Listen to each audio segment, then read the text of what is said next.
The June mist draping over Stowe, Vermont, is deceptively gentle. Layer upon layer of haze shrouds this mountain resort town, concealing the serene tranquility of forest ridges and mountain breezes, and hiding a 2-year-long betrayal, a calculated financial plunder, as well as a quiet, patient resolve lying dormant after the collapse of a 5-year marriage. Ella Carter's interior design studio sits perched on a hillside corner in the heart of town, housed in a vintage white wooden cottage that opens straight onto sweeping valley greenery. The exterior walls are finished with warm matte off-white paint, the windowsills lined with evergreen heuchera and white hydrangeas, and the wooden steps worn smooth by years of wind and rain. A minimalist black wooden sign hangs at the entrance, engraved with delicate cursive lettering, Ella Interior Design.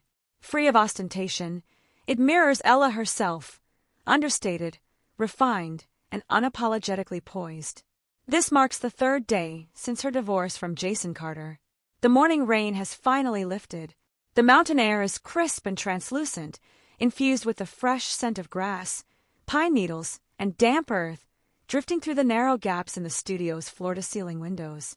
Sunlight spills through scattered clouds, gilding the solid wood work table neatly laid out with fabric color swatches, design drafts, stone material samples, and well-worn art books featuring traditional New England home design.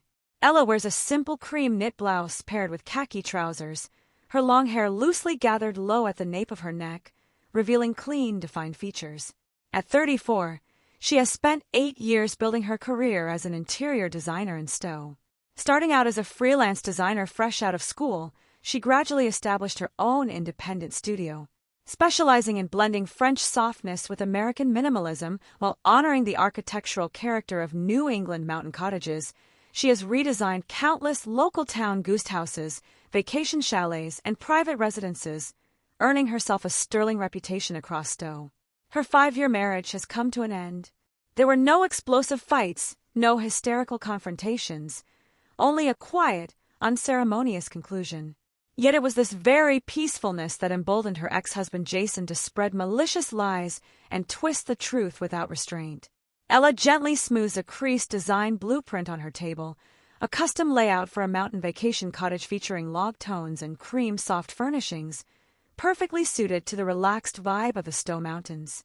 Her fingertips are cool, yet her emotions remain steady and unruffled. There is no bitterness, no regret, only the quiet clarity of a chapter firmly closed. She had never once failed him throughout their marriage. She nurtured their family wholeheartedly while dedicating herself to her career. Her studio maintained steady profits year-round, and during peak tourist seasons, her income far exceeded Jason's salary at the local architectural firm. What she had believed to be a mutual, lifelong devotion turned out to be nothing but her own wishful thinking. Jason's affair was not a momentary lapse of judgment, but a deliberate deception spanning 2 years. His lover, Leah, a newly graduated intern at his company, was young, bold, and relentlessly opportunistic. Worse still, alongside his infidelity, Jason had secretly siphoned funds from their joint marital account. He split the transfers into countless small amounts to avoid financial scrutiny, a tactic both calculating and deeply selfish. Ella was never oblivious. Years of working in design had honed her eye for subtle details and abnormal inconsistencies. Half a year prior, she had begun noticing irregularities in Jason's schedule, spending habits, and phone usage. He started working overtime and taking weekend trips with increasing frequency. Faint traces of unfamiliar perfume lingered on his clothes, and gaps began appearing in their household bank statements. Instead of confronting him impulsively or breaking down in tears, she chose silence and diligence. Over 6 months, she systematically compiled irrefutable evidence, ambiguous chat logs, hotel receipts, travel records, and a detailed ledger of every illicit fund transfer, forming a complete, airtight case. When her evidence was conclusive, she filed for divorce with unwavering calm. Faced with undeniable proof, Jason could not deny his wrongdoing and hastily conceded. Eager for a clean escape and determined to seize the majority of their marital assets, he feigned willingness for an amicable split, claiming greater financial hardship. He took nearly all their saved funds, leaving Ella only with a small apartment attached to her studio and a meager sum for basic living expenses. Desperate to cut ties with the toxic marriage without exhaustive conflict, Ella agreed. The pair finalized Vermont's simplified divorce procedure within a single week. Yet her grace and compromise became the very weapon Jason used to smear her reputation. In just 3 days following the divorce, Jason wandered the town's cafes, supermarkets, and community courts, spreading fabricated narratives to acquaintances, colleagues, and friends. He painted himself as a devoted man wronged, claiming Ella's cold independence had doomed their marriage. Worse, he blatantly distorted the truth, lying that her studio was unprofitable and that she had relied entirely on his financial support throughout their marriage. He publicly insisted that without him, Ella would be destitute and forced to attach herself to wealthy men to survive. Stowe is a small town with a resident population of under 5,000, where local gossip travels fast. Within days, rumors swirled across the community. Some townsfolk sighed in sympathy, others believed Jason's lies blindly, while a handful of Ella's acquaintances privately doubted the gossip yet chose to remain silent. At 10 o'clock that morning, the studio's glass door swung open, letting in a gust of crisp mountain wind. In stepped Martha, a 70-year-old retired local resident and long-term client of Ella's, who had commissioned Ella to renovate her mountain cottage the previous year and held immense admiration for her gentle, steady character. "Ella, pay no mind to the idle talk in town," Martha said softly, walking up to the workbench with obvious concern. "I've watched you work diligently at your design business for years, far more reliable and hardworking than Jason. No one with good sense truly believes those foolish lies." Ella lifted her head and smiled faintly, her eyes clear and untroubled, free of anger or sorrow. "Thank you, Mrs. Martha. It does not matter. I refuse to waste my emotions on people and things that are already behind me." Her calm was not apathy, but clear-headed wisdom. She knew verbal arguments were the cheapest form of dignity. True respect was never won through pointless debate, but through strength and results. Martha sighed at her tranquil demeanor, then shifted to lighter topics, speaking of the wildflowers soon to bloom on the mountains and the upcoming weekend town market, easing the subtle heaviness in the air. Shortly after Martha left, Ella's phone vibrated with a long-distance call from Boston. The caller ID read, "Father, Howard Thorne." At the sight of the name, the tension that had lingered in her shoulders for weeks finally softened. Howard Thorne was a well-established real estate tycoon in New England with over 30 years of industry experience spanning Boston, Vermont, and Maine. A self-made man who had risen from a basic construction contractor to a top regional developer, he boasted extensive connections across New England's legal, business, and design circles. Despite his substantial wealth, he remained notoriously low-key. Ella's parents had divorced when she was young, and she had grown up with her mother, leading to sporadic contact with her father. Deeply regretful of his limited presence in her childhood, Howard never attempted to compensate her with mere wealth, always respecting her independent choices. When Ella chose to settle and build her business in quiet Stowe instead of returning to the city, he never interfered, choosing only to watch over her silently from afar. Father and daughter shared identical core traits: calm, restrained, patient, and unflappable in the face of trouble. Ella answered the call, her voice soft and steady. "Dad!" Howard's voice came through the line, deep, mature, and unrushed, devoid of trivial pleasantries. "I'm in Stowe wrapping up a real estate project today. Are you free for lunch? I'll take you to Le Chalet Francais up in the mountains." Le Chalet Francais, Stowe's premier fine dining French restaurant, was nestled deep in the hills, backed by the sprawling Green Mountain Range and overlooking a valley lake. Specializing in fusion New England French cuisine, it boasted exclusive privacy and elegant vintage decor. Reserved for the town's elite and out-of-town luxury travelers, it was rarely frequented by ordinary local residents. "I'm free," Ella replied gently. "I'll be there at 12. I'll wait for you here." Howard's tone was casual, yet laced with quiet, unwavering tenderness. After hanging up, Ella set down her paintbrush and gazed out at the mountain scenery. The fog over Stowe had gradually dispersed, sunlight flooding the valley, and birch trees swayed gently in the breeze, painting the mountains in vivid, fresh green. The heavy melancholy that had weighed on her for weeks finally began to lift. She knew her father must have heard about her divorce and the vicious rumors circulating through town. Never one to press questions or criticize, he had simply traveled to Stowe in his quiet, gracious way to stand beside her through her hardest days. Ella tidied her workbench, smoothed her clothes, locked up the studio, and strolled along the wooden mountain walkway toward the hillside French restaurant. Lush foliage lined the path, birds chirped crisply, and the post-rain mountain breeze washed away every trace of her lingering depression and restraint. Nestled halfway up the eastern hillside of Stowe, far from the town's main roads and worldly bustle, Le Chalet Francais boasts a classic French mountain chalet design. Its main structure is built of solid natural wood, topped with a steep dark gray sloped roof. Floor-to-ceiling glass windows span the entire facade, while the outdoor terrace is furnished with vintage wrought iron tables and chairs. Surrounded by dense pine forests and blooming flower beds, the restaurant exudes understated elegance and exclusive sophistication, secluded from all trivial noise. Upon stepping inside, guests are wrapped in warm, soft lamplight. The air carries a delicate blend of roasted truffle, buttery bread, and crisp white wine. The interior features warm natural wood walls adorned with niche French rural landscape oil paintings, paired with vintage crystal chandeliers and minimalist floral arrangements.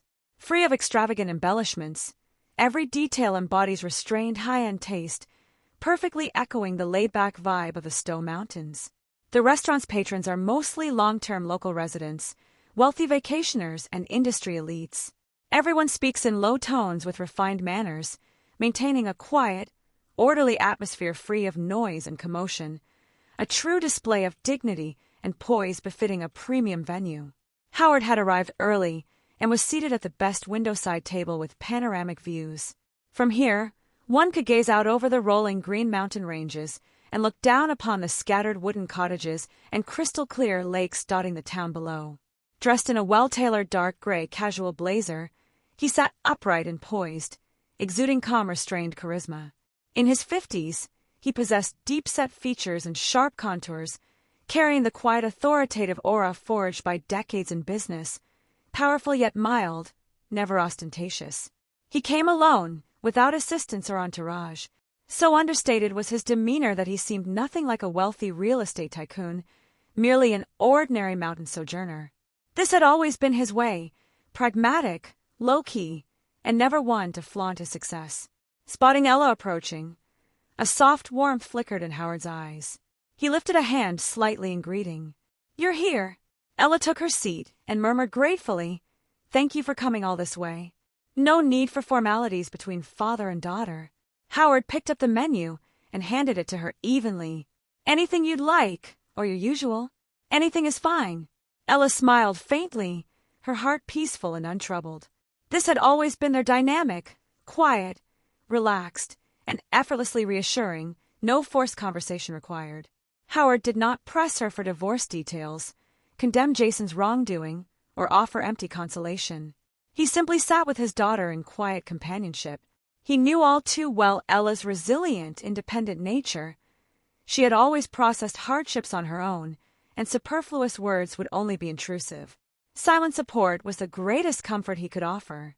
A server approached softly, introducing the restaurant's daily specials in a low voice: signature French roasted lamb chops, truffle mushroom soup, slow-cooked salmon, and fresh wild berry desserts foraged from the local mountains.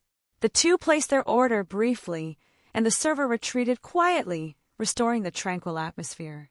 Outside the window, the mountain breeze drifted gently, clouds glided slowly across the sky, and dappled sunlight shifted softly through the glass, falling over the table and their shoulders. It was a scene of serene, undisturbed peace. For the first time in 6 months, every tense nerve in Ella's body finally relaxed completely. The moment the first course was about to be served, deliberately brisk footsteps and a young woman's playful voice cut through the restaurant's hush, breaking the pervasive calm. Ella lifted her eyes instinctively, yet no emotion stirred in her gaze, only utter, unshakable composure. It was Jason, accompanied by Leah. Jason wore his usual pale blue casual shirt paired with dark trousers, looking neat and presentable, yet his eyes betrayed a subtle, deliberate smugness. His arm rested casually around Leah's waist in an intimate gesture, wearing the unmistakable air of a man newly swept up in a passionate romance. Leah appeared even more vibrant and striking in person than in photos. Young, glamorous, and exquisitely made up, she wore a fitted dress and stiletto heels, projecting a carefully polished sophistication. Nestled in Jason's embrace, her bright eyes held a spoiled, arrogant pride as she glanced curiously around the upscale restaurant, brimming with novelty and triumphant delight. Evidently, newly divorced Jason was indulging in his so-called freedom with his new lover. He seemed to believe that escaping his diligent, dependable ex-wife and taking up with a younger woman was the ultimate victory. He had deliberately brought Leah to Stowe's most exclusive restaurant to show off his new life. Stowe boasted few high-end dining venues, and Le Chalet Francais stood firmly at the top. It was the very restaurant Jason had always deemed too expensive and not worth it, refusing to ever bring Ella here throughout their 5-year marriage. Yet merely 3 days after their divorce, he could not wait to bring his new lover to this coveted spot, desperate to flaunt his supposed liberation and success. Unaware of Ella sitting by the window, the pair took the adjacent table, barely 2 meters away. Every move and every word they made was clearly audible. As the server stepped forward to take their order, Leah deliberately raised her voice, her tone playful yet ostentatious, loud enough for Ella to hear every word distinctly. "Jason, this restaurant is absolutely luxurious. I've always wanted to come here. You always said you were too busy with work before, but we can finally relax and enjoy ourselves now." Jason let out a low chuckle, his tone laced with deliberate doting and unmasking vanity. "I'll bring you here often from now on. I was always tied down by trivial matters before, but I'm finally free." His words were heavily implied, casually dismissing their 5 years of marriage as nothing but tedious burdens and subtly shifting all blame onto Ella. Leah smiled and leaned into his shoulder, her gaze sweeping casually over the neighboring table. When her eyes landed on Ella, she froze for a split second, first stunned, then overcome by blatant ridicule and disdain. She had recognized her instantly. Her eyes darted rapidly between Ella and Howard, taking in his poised, distinguished bearing and refined demeanor. In an instant, she settled firmly on her malicious assumption. Only 3 days divorced, and Ella was already dining intimately at an upscale French restaurant with a wealthy, distinguished middle-aged man. The scene reeked of a calculated dependency. Leah's sense of superiority surged instantly. The quiet inferiority she had long felt in Ella's presence, Ella's grace, capability, and steady dignity vanished completely. She had always believed Jason's lies that Ella was greedy and dependent on others, and now the scene seemed to confirm every word. She amplified her voice further, her tone dripping with sarcasm and deliberate scorn, meant to cut straight across the neighboring table. No wonder some people aren't sad at all after a divorce. They've already got someone new lined up. Old habits die hard, I guess. She spent her whole life leaning on rich men, never lifting a finger to make it on her own. At her words, the quiet murmurs throughout the restaurant fell silent. Dozens of eyes drifted toward Ella, filled with curiosity, speculation, and subtle judgment. Every patron waited for her to crumble, to flush with embarrassment, to lose her composure. Jason quickly chimed in, his tone cold and contemptuous, tearing down his 5-year marriage and the woman who had stood beside him without mercy. "You know exactly what she's like, vain, never satisfied with an ordinary life. Her so-called design studio looks respectable on the surface, but it never turned a profit. I was the one supporting our household all those years. The little assets she got from the divorce are probably already running out, leaving her no choice but to latch onto a new benefactor." His words were confident and vicious, twisting the truth entirely. He whitewashed his own infidelity and financial fraud, painting Ella as a vain, incompetent, destitute woman who relied entirely on others to survive. Leah giggled, her sarcasm sharpening. "It's almost pitiful. 34 years old and never stood on her own 2 feet. Though I suppose it's easy having someone else carry your burdens, way easier than working hard like the rest of us. I just wonder if this gentleman knows her history, knows exactly what kind of person she is." Every sentence cut deep, sharp, and cruel. The pair fed off each other's malice, publicly humiliating Ella in perfect unison, desperate to elevate their own false righteousness and newfound romance by tearing her down. More and more gazes lingered on their table, faint whispers rippling through the dining room, thickening the awkward, oppressive atmosphere. For any ordinary person, the weight of public slander would have sparked frantic arguments, flushed cheeks, and loss of dignity. Yet Ella sat perfectly straight, calm and unperturbed. There was no panic, no anger, no embarrassment in her eyes. Her fingers wrapped steadily around her water glass, not trembling in the slightest. Her expression remained soft and relaxed, as if the vicious mockery being spoken of her belonged to a stranger's life, not her own. She did not rush to argue, did not fly into a defensive rage, and did not even bother to glance at the pair beside her. She knew quarreling was the cheapest form of dignity, and futile denial the weakest form of self-defense, and she would never stoop so low. Across from her, Howard remained utterly composed, his gaze steady and unruffled, not a flicker of anger in his expression. He simply watched his daughter quietly, waiting for her move, respecting every choice she made. After several seconds of profound silence, beneath the unwavering stares of the entire restaurant, Ella finally lifted her gaze gently. She turned her head toward the poised, powerful man beside her, and spoke in a soft, clear, unshakably calm voice that cut perfectly through the quiet air, reaching every ear in the room. She whispered one simple word, "Dad!" That single, simple word, spoken softly and evenly without the slightest rise in volume or flicker of emotion, landed like a thunderclap in the otherwise silent restaurant. At the neighboring table, Jason and Leah, who had moments earlier been drowning in arrogance and unbridled mockery, froze completely in place. Every ounce of their insolent arrogance vanished in an instant. The forced, tender smile on Jason's face solidified entirely. His pupils constricted sharply, the contempt and complacency in his eyes evaporating at once, replaced by pure, stunned panic.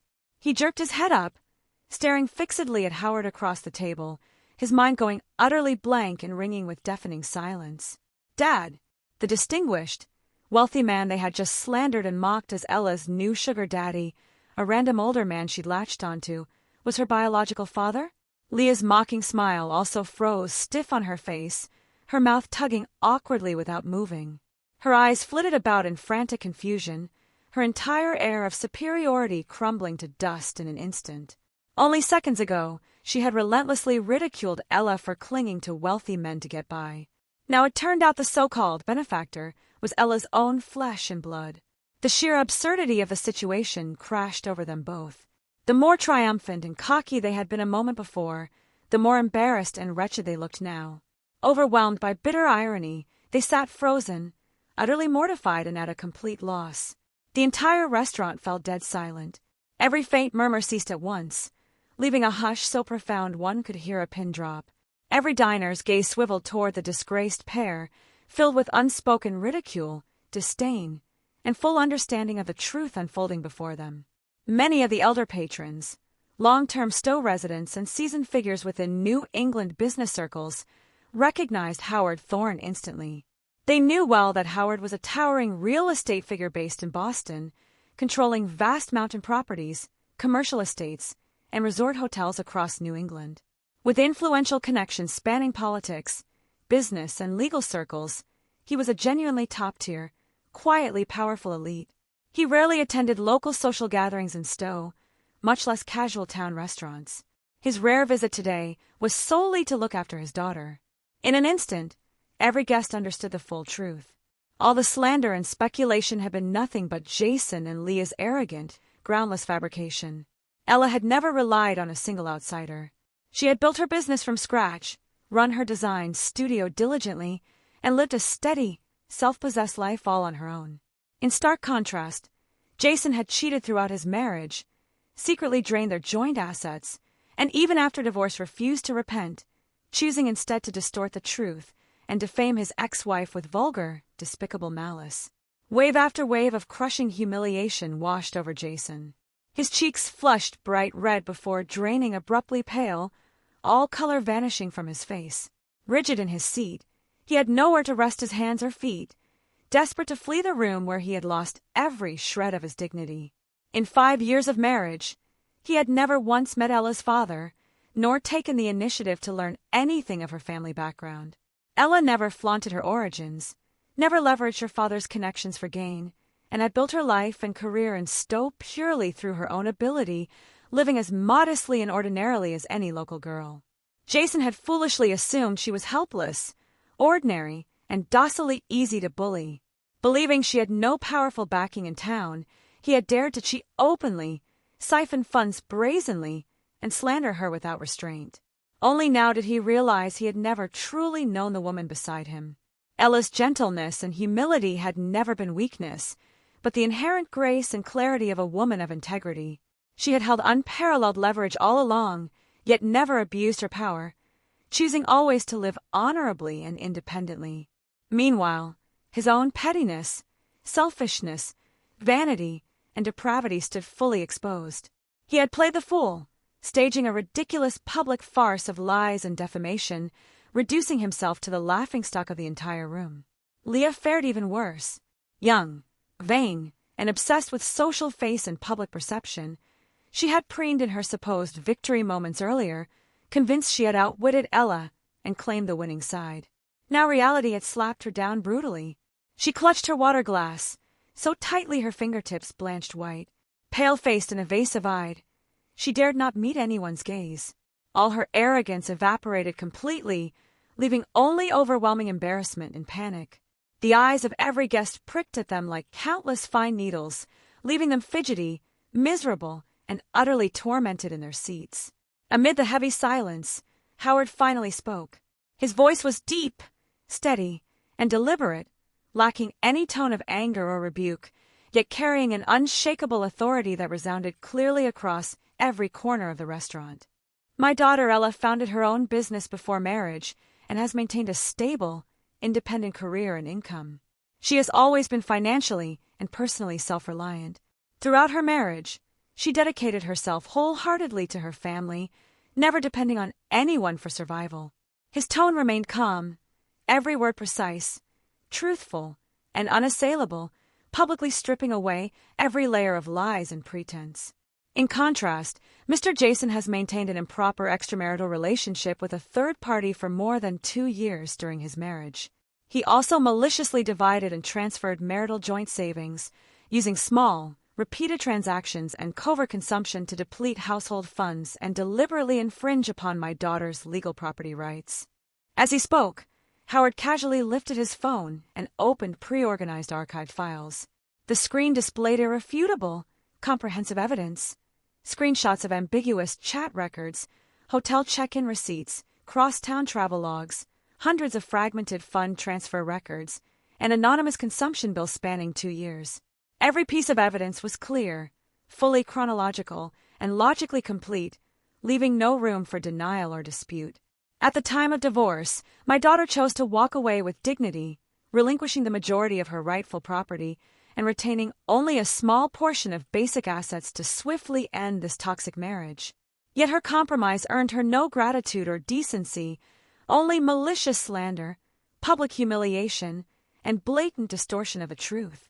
Howard lifted his gaze, sweeping calmly over the deathly pale Jason and Leah. His tone stayed even, yet carried immense, unyielding pressure. My daughter has always been gentle, tolerant, and generous toward others. But her kindness is never permission for public defamation or unrestrained violation of her boundaries. With these words, every patron in the room fully grasped the complete truth. All the corruption and wrongdoing had stemmed solely from Jason. Ella was the sole victim of the broken marriage, yet she had been publicly humiliated and maliciously defamed by her cheating ex-husband and his homewrecker lover. The crowd's gaze turned utterly cold, filled with unmasked contempt, disgust, and disdain. No one present held an ounce of sympathy for the pair. Everyone knew they had brought their shameful ruin entirely upon themselves. Jason hung his head completely, his chest tight and his mind numb. Shame and panic drowned him entirely. He attempted to apologize, but his throat tightened, robbing him of all speech. He tried to stand and escape, yet his limbs turned rigid and immobile. He could only sit frozen, enduring the room's unrelenting judgment and scorn. Leah crumbled completely, all color drained from her face, her delicate makeup unable to conceal her frantic, mortified despair. Every trace of her vanity and superiority vanished without a trace, leaving nothing but utter wretchedness. Throughout the entire spectacle, Ella sat quietly, her expression serene and her eyes clear and unperturbed. She felt no triumphant joy in retaliation, no arrogant satisfaction. She merely observed the absurd scene before her with quiet detachment. She had always believed that dignified revenge never requires noisy quarrels or hysterical outbursts. The most powerful response is letting lies collapse under their own weight and forcing wrongdoers to taste the bitter fruits of their own actions. A soft mountain breeze drifted through the floor-to-ceiling windows, sweeping through the restaurant. It dispersed the sweet, rich scent of fine cuisine in the air and wiped clean every stain of slander and rumor that had clung to Ella's name. The farce of the hillside French restaurant spread across the entire town of Stowe in merely half a day. Stowe was an intimate, tight-knit community where neighbors, relatives, shop owners, and residents all knew one another well. The restaurant's guests were mostly local dignitaries and long-standing townsfolk who had witnessed the entire truth with their own eyes. Everyone had seen through Jason's hypocrisy and depravity, Leah's insolence and ignorance, and finally understood Ella's forbearing innocence and unwavering dignity. All the malicious rumors that had tarnished Ella's name crumbled and vanished overnight. In their place came widespread town contempt for Jason and outright disdain for Leah. By that afternoon, Jason was utterly unraveled. Overwhelmed by crippling shame and creeping panic, he could neither sit still nor rest easy. He finally comprehended the incomparable woman he had discarded with his own hands, along with every shred of his dignity and future. He had once believed Ella was alone and helpless with no one to rely on. Never could he have imagined that her father was one of New England's most powerful real estate tycoons, possessing extensive connections and resources more than enough to overturn everything Jason had. Panic, regret, and greed intertwined to consume him entirely. At first, he was drowned in guilt, remorseful for taking Ella's devotion for granted and hurting her repeatedly throughout their 5-year marriage. Soon after, rampant greed took root. He knew full well that Howard's influence and resources were beyond the reach of ordinary people's lifetimes of struggle. If he could win Ella back, he could latch onto this elite connection, completely rewrite his mediocre fate, and break free from his mundane social strata. In the hours following the restaurant fiasco, Jason began bombarding Ella with endless calls and messages. He started with sincere apologies, every word steeped in remorse, confessing his marital infidelity, asset diversion, and malicious slander. Next, he reminisced sentimentally about tender moments from their 5-year marriage, pouring out his reluctance and longing. Finally, he begged humbly for forgiveness, pleading for reconciliation and a return to their peaceful married life. Ella ignored every call and message without exception.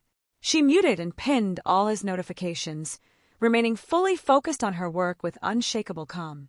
As dusk fell over the mountains, the setting sun bathed Stowe in warm amber light, gilding the wooden cottages, forests, and lakes. Ella finished her day's work, sorted her design proposals, and prepared to close the studio and head home. A sharp, urgent knock sounded on the studio's glass door. Standing outside was a haggard, distraught Jason. Gone was his polished, arrogant demeanor from earlier that day. His hair was disheveled, his eyes bloodshot, and his entire bearing humble and dejected, stripped of every trace of his former pride. Ella flipped off the lights with unhurried composure, unsurprised and emotionally unmoved. She walked slowly to the door and opened it, her expression cold and detached. "Ella, I'm so sorry. I truly know I was wrong." Jason stepped forward hastily, his tone desperate and remorseful. "I was foolish and reckless today. I let Leah's instigation cloud my judgment and humiliated and defamed you in public. I'm endlessly sorry." He bowed his head in complete submission, devoid of his usual arrogance. "The affair, the hidden asset transfers, all of it was my fault, selfish and despicable. I saw everything you sacrificed for our family and our careers these 5 years, yet I never cherished you. I've lost the best thing in my life." He confessed and apologized repeatedly, striving to move Ella with feigned sincerity and salvage their broken marriage. Ella stood quietly at the doorway, mountain breeze brushing her hair, her expression serene and unyielding. She did not question him angrily, nor sneer at his disgrace. She simply looked at him with clear, distant eyes. "Jason, the divorce agreement is legally effective. Everything between us is completely over." Her voice was steady and resolute. "The harm is done. An apology can never erase what has happened, nor redeem what has been lost." Jason lifted his head abruptly, eyes frantic. "I've changed. I'll cut off all contact with Leah completely and never repeat my mistakes. Please, let's remarry. I'll treat you right, cherish our family, and live a steady, honest life from now on." A flicker of covert greed flashed in his eyes as he spoke, his tone growing more earnest and calculating. "I know your father has unparalleled influence and power. I was narrow-minded and blind before, failing to see your worth. I'll work harder than ever, prove myself worthy of you, and seize every opportunity to earn your father's recognition." His ulterior motives were transparent to anyone with eyes. His apologies and pleas for reconciliation were half remorse, half blatant opportunism. He hoped to reconcile solely to bind himself to Howard's elite connections and advance his own stagnant career. Ella saw straight through his scheme, feeling nothing but indifference and faint ridicule. "There's no need." Her tone was calm yet unwaveringly final. "I want neither your repentance nor your amends. The resources, connections, and opportunities you crave have never belonged to you, and never will. My family, my background, and my life are no longer any of your concern. For 5 years, I lived and built my career entirely on my own efforts, never relying on anyone. I will continue to live steadily and independently in the future. I will never depend on others, nor will I ever take you back." Jason's face drained of all color instantly, scrambling to defend himself. "Ella, I truly love you. I can't bear to lose you. I've learned my lesson. Please give me one more chance. After 5 years together, do you feel no lingering affection at all?" "All affection faded long ago." Ella cut him off, gently yet firmly, her gaze clear and resolute. 2 years of deliberate betrayal, half a year of calculated deception, countless hidden fund transfers, and endless malicious lies. Every ounce of my fondness was worn away by your selfishness and depravity. Once a marriage's bottom line is broken, it can never be mended. No more apologies, no more pestering.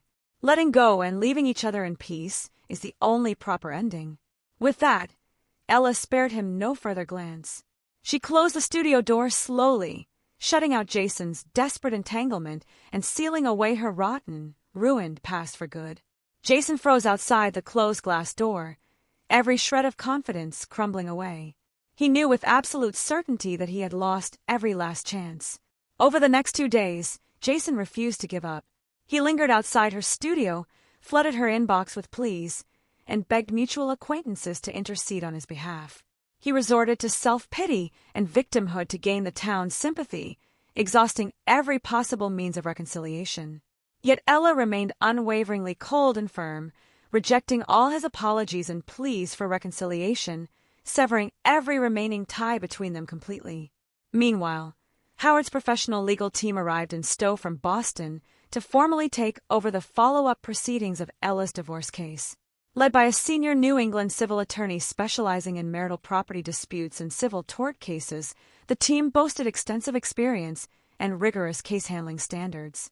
They systematically sorted through the complete chain of evidence, verifying every asset Jason had illicitly transferred, every record of his infidelity, and every instance of slander, compiling a thorough, airtight set of court materials. After professional legal evaluation, the team confirmed that Jason's intentional marital asset diversion, severe marital fault, and post-divorce defamation violating Ella's right of reputation fully satisfied all statutory conditions in Vermont for secondary civil litigation and property redistribution. Every preparation was complete. The court proceedings awaited, ready to make the wrongdoer pay fully for every selfish act he had committed. 1 week later, the Civil Court of Stowe, Vermont, officially convened to hear Ella's lawsuit against Jason for marital property redistribution and reputation infringement. Nestled in the town center, Stowe Civil Court was a solemn, time-honored structure built of pale gray stone. Plain and unadorned in appearance, it exuded the impartial dignity and unshakable authority of the law.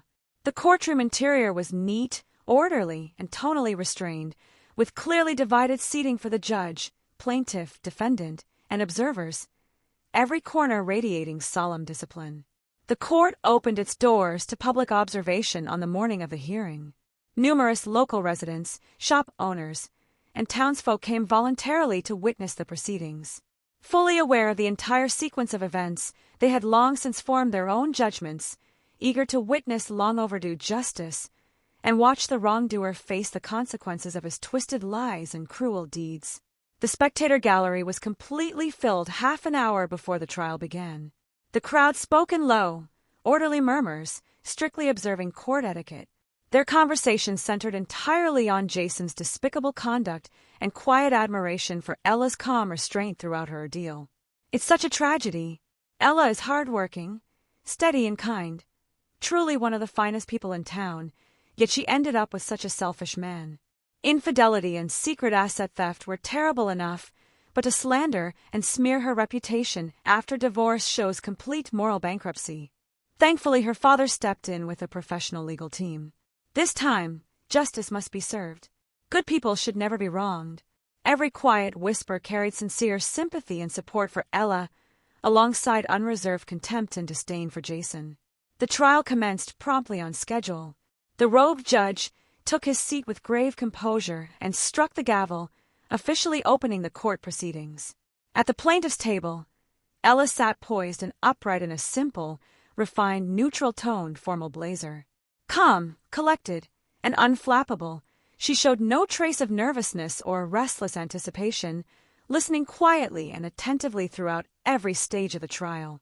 Howard sat silently in the very last row of the spectator gallery, offering quiet, unobtrusive companionship. He did not interfere with the proceedings nor exert any influence, choosing only to safeguard his daughter respectfully and uphold judicial fairness. At the defendant's table, Jason had lost every trace of his former polish and arrogance. In merely 1 week, he had grown gaunt and haggard, his eyes dull and sunken, his posture stiff and constrained, consumed by suppressed anxiety and dread. Leah did not appear in court. Ever since the restaurant fiasco, she had deliberately avoided Jason, refusing any further involvement in his affairs. The trial proceeded with rigorous, methodical precision. The plaintiff's attorney presented the full body of evidence in clear, progressive sequence, reconstructing the complete, unvarnished truth of the case. First submitted was conclusive proof of Jason's 2-year extramarital affair.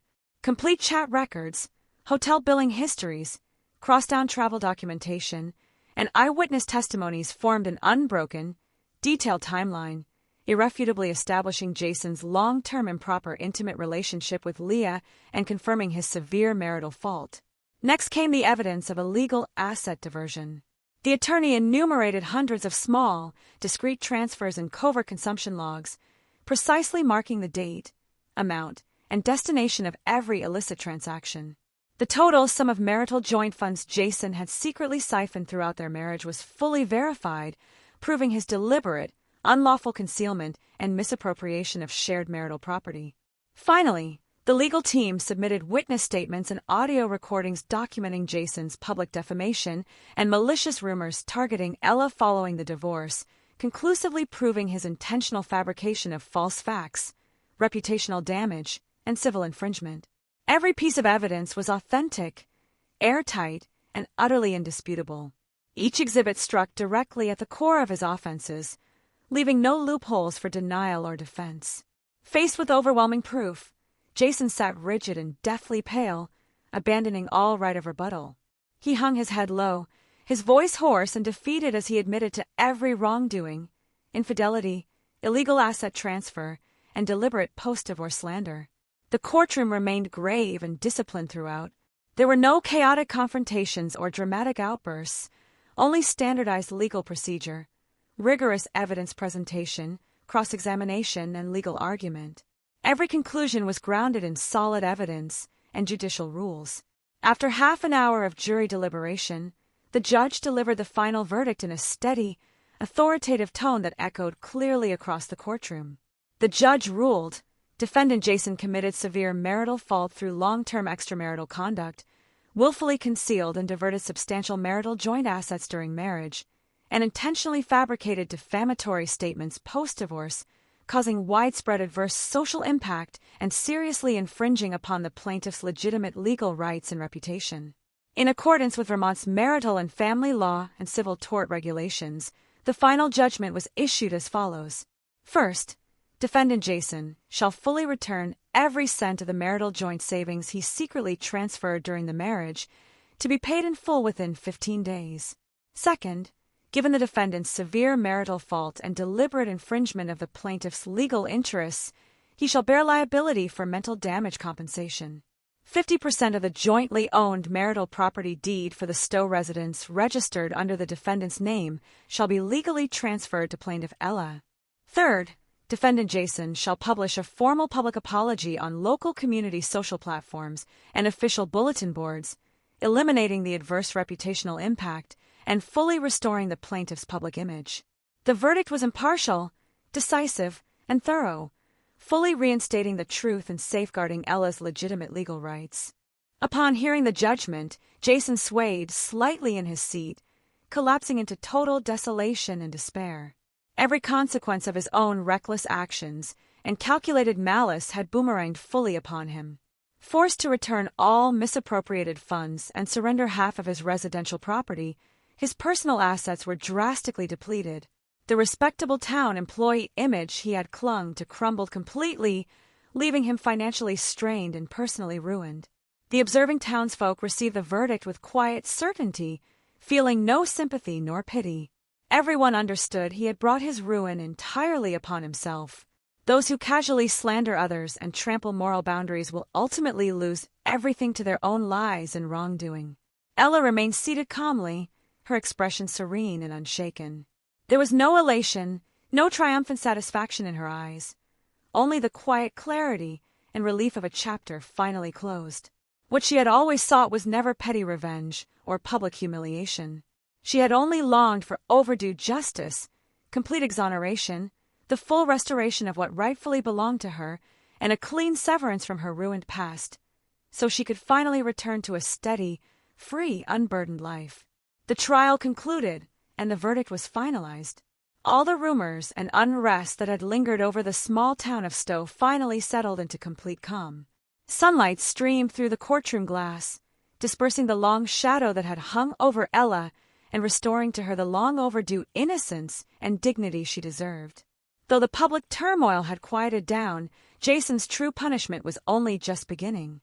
The bitter consequences he had sown were crashing relentlessly into every corner of his once stable life, dragging him steadily into an irreversible downfall. On the very day after the judgment was issued, Leah learned that Jason had lost almost everything. Burdened by court-ordered repayments, stripped of most of his assets, and left with a completely shattered future, he was no longer of any use to her. Utterly pragmatic and profit-driven, Leah did not hesitate for a single moment. She cut him off decisively and severed every tie between them. From the very beginning, Leah had never loved Jason sincerely. She had never cared for his character, but only for his stable job, his comfortable mountain house in town, and his decent social status. She had clung to him deliberately, hoping to take advantage of a stable life to settle easily in Stowe and live a carefree, comfortable existence without real effort. To her, Jason had merely been a tool, a stepping stone for her own stability and vanity. Now that his reputation was ruined, his savings exhausted, his property divided, and his career completely destroyed, he had no remaining value to exploit. Cold and ungrateful, she discarded him without the slightest sentimentality. She vanished entirely from his world, blocking all contact, deleting every trace of their past relationship, and avoiding every place they might cross paths. She never appeared again. Their brief, passionate-seeming romance shattered the instant his benefits collapsed. Raw, shallow, and ruthlessly realistic, it laid bare the cruel self-interest hidden beneath worldly affection. No sooner had his false relationship ended than further misfortune descended. The local architectural design firm, where Jason had worked for years, learned the full truth of his scandals: long-term marital infidelity, intentional embezzlement of joint marital funds, and deliberate post-divorce defamation against his ex-wife. The company had always valued its public reputation and employee integrity, holding honesty and moral conduct as its core employment principles. In Stowe's tight-knit community, any employee scandal spread rapidly and threatened the firm's hard-earned credibility and client base. To contain losses, restore workplace discipline, and protect its long-standing reputation, the management held an urgent overnight meeting and reached an immediate decision. They issued an official termination letter, voided Jason's employment contract on the spot, dismissed him permanently, and blacklisted him from future employment. In the span of a single night, Jason lost every pillar of his life. He forfeited his stable livelihood, exhausted his life savings, surrendered half his property, lost his illusory romance, and destroyed the decent reputation he had maintained for years. The stable, enviable life he had once possessed crumbled completely into nothing. He became the town's most pitiful and ridiculed laughingstock.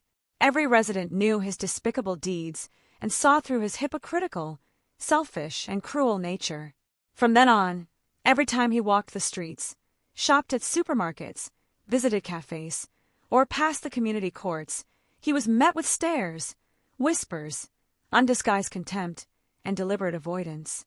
Former acquaintances, old friends, and ex-colleagues all distanced themselves decisively, afraid of being associated with his disgrace. No one was willing to speak to him or keep in touch. Completely isolated and excluded from every social and professional circle in Stowe, he was trapped in a state of constant embarrassment, oppression, and helplessness. Without a steady income, crushed by heavy repayment obligations and severe asset losses, Jason's financial situation collapsed completely. The large sums ordered returned by the court and the property division losses left him utterly unable to make ends meet. His once comfortable, dignified life vanished entirely. Forced to survive on sporadic, low-paying temporary work, he struggled desperately each day, living in constant anxiety, hardship, and miserable destitution. He had finally paid an irreversible lifelong price for 2 years of betrayal, 6 months of calculated scheming, and days of deliberate slander. For the rest of his life, trapped in poverty and loneliness, he would endure endless shame and remorse, forced to taste the bitter fruit of his own wrongdoing every single day, tormented by both his inner guilt and public judgment. Justice never fails. Karma always returns. Those who take advantage of kindness, slander others without reason, and hurt sincere people out of pure malice will eventually be consumed by their own lies and ruined by their own depravity. In stark contrast to Jason's miserable, downward spiral, Ella stepped into a brand new life, thriving, peaceful, and utterly free. After the chaos subsided, Ella was fully cleared of all slander and misunderstanding. Every grievance and stain on her name was washed away. The entire town finally saw the complete truth and recognized the strength, resilience, and grace hidden beneath her gentle demeanor. People deeply admired her poise in crisis and her mature restraint. They respected how she had defended herself with dignity, relying on her ability, the law, and her unwavering boundaries instead of petty arguments or emotional outbursts. Her calm, rational, and unresentful attitude earned her unparalleled trust and admiration throughout Stowe. Local residents, long-term clients, and new homeowners grew even more confident in her outstanding design talent and noble character. Countless mountain vacation cabins, boutique bed and breakfast inns, and newly built high-end residences reached out to commission her full-scale interior design and customized styling services. Her studio was flooded with orders and unprecedented opportunities. Coinciding with Stowe's booming summer tourist season, demand for homestay renovations, mountain house upgrades, and vacation cabin redesigns surged dramatically. Seizing the opportunity, Ella expanded her studio scale and recruited 2 talented, aesthetically gifted young local designers to join her team. She optimized her service procedures, upgraded her service system, and broadened her business scope. Having lived and worked in the town for years, Ella deeply understood Stowe's unique characteristics as a ski resort and mountain retreat. Blending the natural texture of New England's forests with local residential aesthetics, she built a highly distinctive mountain interior design brand of her own. Her warm original wood tones, relaxed high-end mountain style, and minimalist vacation aesthetics perfectly matched the needs of luxury cabins, boutique homestays, and hillside villas, winning widespread praise and recognition. In merely 1 month, the studio's order volume doubled. Her reputation spread rapidly across neighboring towns and tourist circles, establishing her firm as the most renowned, trustworthy, and zero-defect interior design studio in Stowe. Riding the steady upward trend, Ella opened a branch in the town's core ski business district, expanding her career territory and advancing steadily toward greater success. Even as her business flourished rapidly, Ella retained her humble, calm, and grounded demeanor. She never showed off, never pursued vanity, and never grew arrogant with success. She continued to devote herself wholeheartedly to her craft, polishing every project with meticulous detail and serving every client with sincerity and dedication. Her thriving career gave her solid confidence. Her peaceful new life healed old wounds, and her state of mind grew increasingly clear, tranquil, and at ease. Freed from the shackles of marriage and tangled interpersonal conflicts, she gained more precious personal time. She could finally accompany her father Howard, cherish their rare father-daughter moments, and make up for the missed companionship of their earlier years.